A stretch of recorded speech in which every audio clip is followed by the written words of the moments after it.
Alrighty, today we're going to be teaching you how to do sod removal here. We're in Orlando, Florida, and here we have a couple of different options of grass available to us. Our most common is going to be San Augustine varieties. Today, since there's shaded areas here, we're going to be installing Seville, and we're going to be using a muck-based material. Now, you can also get a sand base, and there's a lot of debate going on as to which one retains water better, but that's a different story. So before we get started with any kind of removal, what we like to do is go ahead and spray the lawns, kill it. That way all the root systems and the weeds inside there die out nicely, allowing us to have a longer, healthier grass once it takes. Alrighty, so there's a couple different ways you can go about it when you start the removal process. You can either use a sod cutter, which is what we've got here today, and those usually work best for smaller yards, tighter fits, stuff like that. But if you got a big, wide open property, bobcats work best. They'll save you a lot of time and whatnot.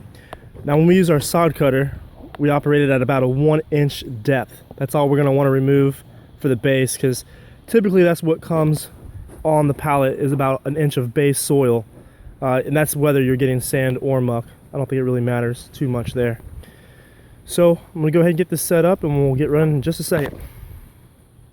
Alrighty, so before we actually get started with the process, we flag all of the sprinkler heads, making sure we don't nick any of them in the process. You can see we've got a bunch of them already flagged out. And now there's a lot of different ways you can go about this, but generally what we like to do is paint the base, paint the outlines of everything before we start cutting anything in the middle.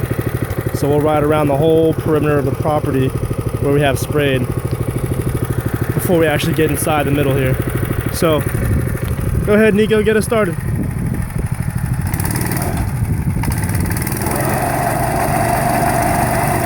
And that's basically how you run the sod cutter.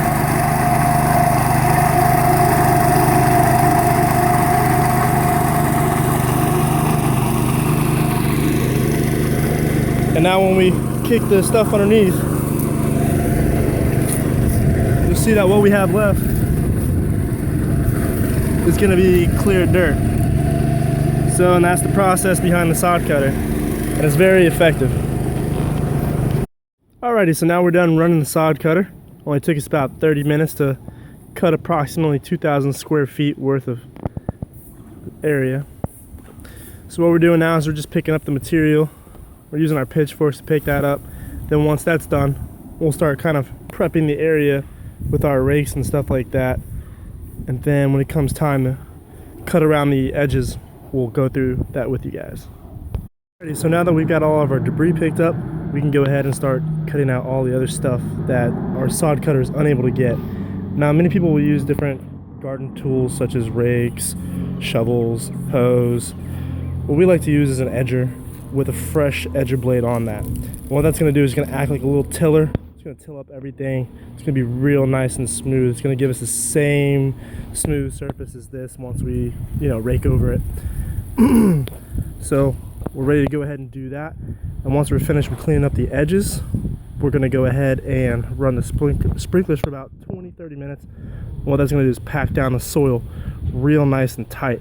That way when we bring our forklifts and wheelbarrows on to the soil, we won't get any kind of bumps or any shifting to create an uneven plane for us.